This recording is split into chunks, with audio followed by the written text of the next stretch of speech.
The house was built in 1891 for Charles Henry. It's a gorgeous building.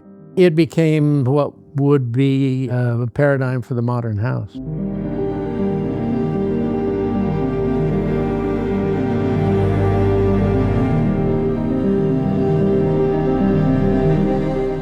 Charles Henry was the co-founder and first agent for the Bank of Monterey. He and his wife and his daughter Lou lived here at the time. And Lou, of course, went to school at San Jose State. In 93, 94, she was a teacher and she worked for her dad at the bank before she left for Stanford University. It was there that she met Herbert Hoover. Hoover became her husband. Well, this was a vacation house for them until he became the President of the United States. Between 1891 and 1924, there were only 2 or 3 houses here in this, what's called the Bergier Park.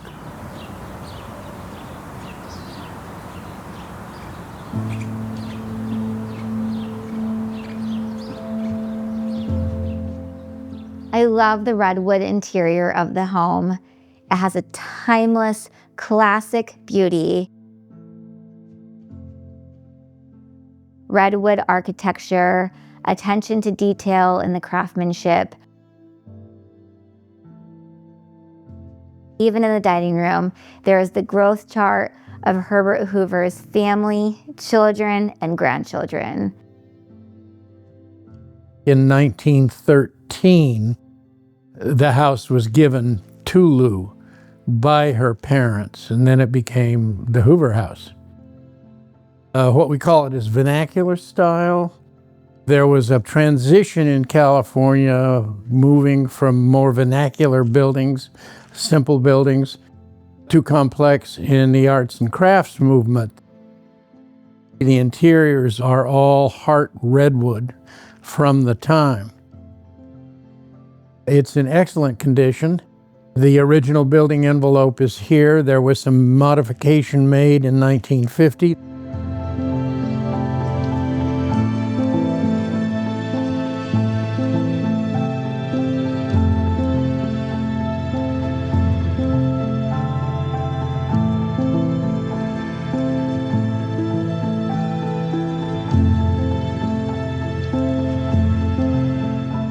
There was a book written in 1909 after this was built called A Simple House by Bernard Maybeck in Berkeley. Then became the rage, if you will, and translated the English arts and crafts into more California. The idea was natural materials, lots of windows, bringing the outside inside, open spaces. So the transfer went away from the little boxes of the 19th century to a very open space. And that is clearly evident in this particular building. This home has a story wherever you look. And I'm really excited for the next family to purchase this home and continue on Herbert Hoover's legacy.